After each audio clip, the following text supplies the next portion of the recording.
There is a phantom haunting your relationship. You feel it, don't you?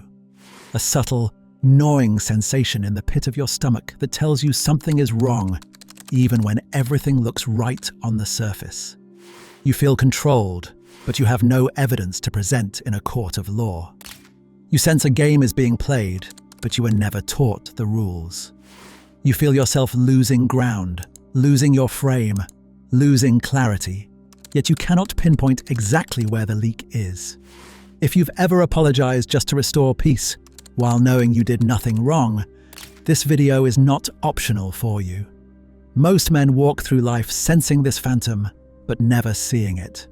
They feel the strings pulling them, but they cannot see the puppeteer. Welcome to the dark classroom. I am Professor Shadow. Tonight, we are going to conduct an autopsy on the invisible dynamics of your romantic life. We are going to expose the machinery operating beneath the surface of female psychology, because most men are navigating this terrain blindfolded and then wondering why they keep stepping on the same mines. The first thing that must be made absolutely clear is this: women are not consciously sitting down and deciding to manipulate you. That framing is intellectually lazy. What you are experiencing is not malice. It is programming.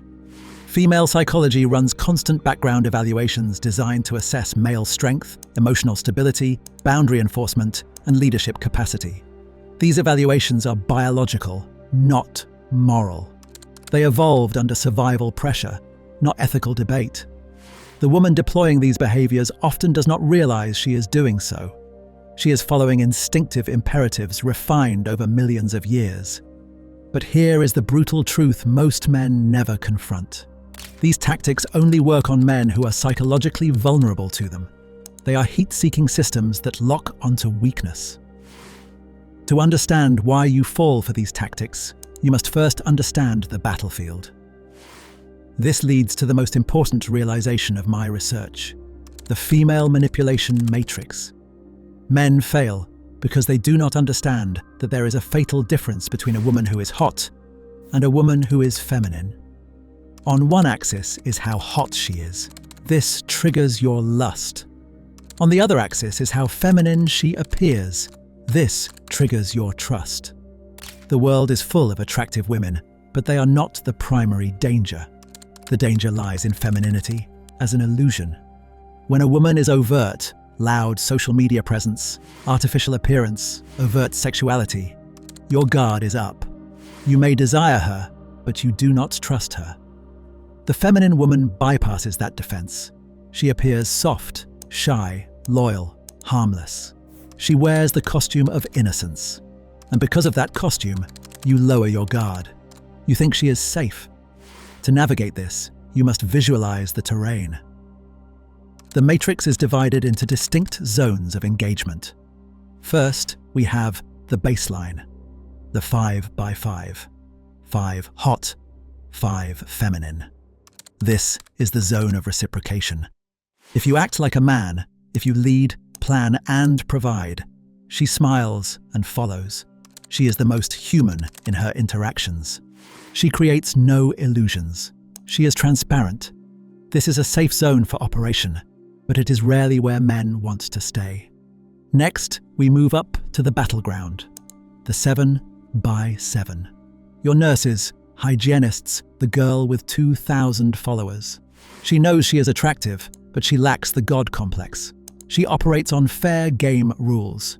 If you show interest, she reciprocates, but with a catch. She is hypergamous. She wants to be won. She says she hates the chase, but her actions scream for it. She requires a conquest. Then we enter the death zone, the 10 by 10. 10 hot, 10 feminine. Do not look for the Instagram model with the fake lashes and the link in her bio. That woman is overt. Your guard is already up. The danger is the woman you immediately place in the wife category. She appears shy, quiet. She doesn't post thirst traps. She posts baking videos. She signals safety to bypass your perimeter. But understand this, the 10 by 10 is the apex predator of the dating world. Robert Greene describes this archetype in The Art of Seduction as the siren. Think of Cleopatra, She was not the most objectively beautiful woman of her time, but she mastered the death zone. She created a spectacle of femininity so potent that she enslaved two of the most powerful men in history, Julius Caesar and Mark Antony. She did not conquer them with armies. She conquered them by creating an illusion of paradise and then threatening to take it away.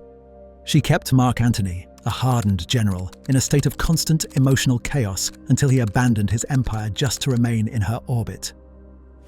He lost his frame, and then he lost his head. If a Roman general can fall for the 10 by 10 illusion, do not think you are immune. Finally, observe the outliers. Top left, the mercenary, 9 hot, 2 feminine. The Instagram baddie, high visual impact, low trust, you see her coming. Bottom right, the settler, 4 hot, 10 feminine. The church girl, she wants a family. She has no ego. She is safe. But be warned, if her value ever rises, if she gets in shape, gets attention, and realizes she can compete in the death zone, she will turn on you just as fast as the 10 by 10.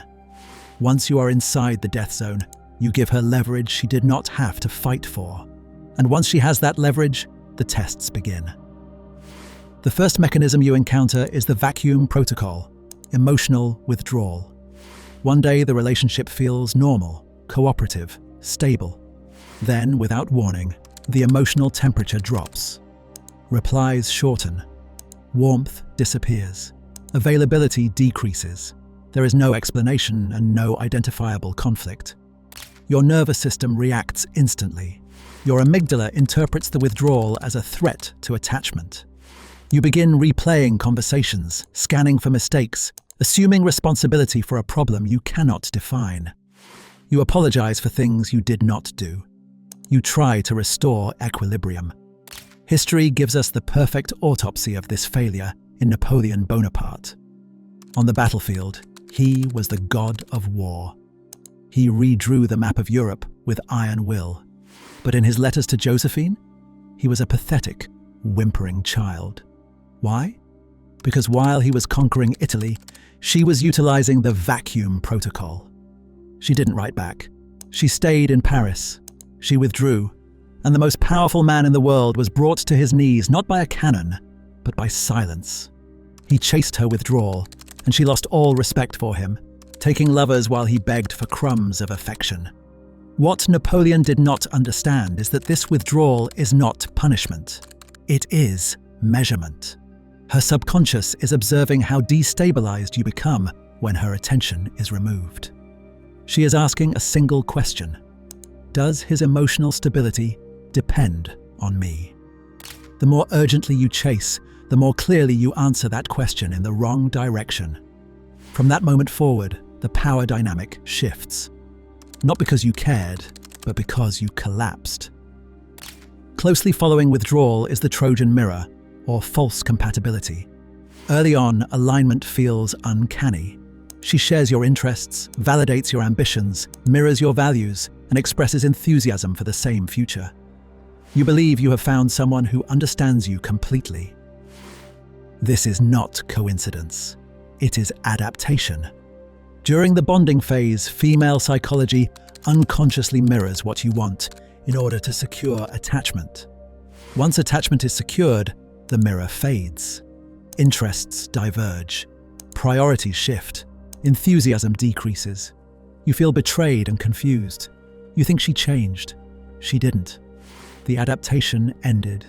You fell in love with a reflection optimized to lock you in. When you say, "She's not the same anymore," you are admitting the avatar has been decommissioned. As attachment deepens, guilt deployment and responsibility transfer take hold. This is where long-term damage occurs. Society conditions men to be protectors and providers. Female psychology leverages this by externalizing emotional responsibility. When she feels unhappy, anxious, or disappointed, the implication is that you caused it. She does not need to accuse you. Emotional distance and subtle distress activate your protective instinct. You assume fault. You adjust. You accommodate. This creates a conditioning loop. Each time you modify your behavior to prevent her distress, you are trained. Boundaries create guilt. Assertion creates conflict. Over time, you stop trusting your own judgment to maintain emotional stability. If this part is making you uncomfortable, pay attention to that reaction. That discomfort is not disagreement, it is recognition. Most men abandon the process right here, not because the analysis is wrong, but because they are realizing how often they have been trained to betray their own judgment just to keep the peace. Once conditioning is established, addiction follows. This is the slot machine, intermittent reinforcement. Affection appears, disappears, and reappears unpredictably. When she is warm, you feel rewarded. When she is cold, you feel deprived. The uncertainty triggers dopamine. You are not chasing her, you are chasing relief. You do not miss her presence. You miss the moment withholding ends. This is not love. It is dependency engineered through unpredictability. So how do you win a war fought in the shadows? You do not negotiate with biology. You develop immunity. When withdrawal does not destabilize you, it stops working. When guilt does not move you, it loses power. When inconsistency does not addict you, it collapses. Immunity comes from internal validation, purpose, and comfort with solitude. From not needing a relationship to regulate your identity, but immunity requires a frame. No matter where she falls on this matrix, you must act like you are God's gift to earth. If you do not carry that frame, most of them will not respect you. Hypergamy is always watching. You must position yourself so that she feels like it is a win to have the option to be with you. Remember, all women are turned off by the same things. Over-attachment, you falling in love too fast, and you treating her differently because you fell for her illusion. If you wake up tomorrow and go to a pet store that only sells rattlesnakes, you know that snake is going to bite you. It doesn't matter how well you treat it. It is a rattlesnake. Its nature is to bite. Where men get messed up is this. Femininity is taking a golden retriever costume and putting it over top of that rattlesnake. It is still a rattlesnake, but because of the costume, you treat it differently. You fall for the illusion. You lower your guard, and then you get bit. This is the official female manipulation matrix. I hope one day you get to share this with your sons. Share it with your divorced uncle. Share it with the whole world because men need to understand this. I am here to help you master elite level game, and I believe I teach this better than anybody else out there. Do not be the puppet. Be the architect. Class dismissed.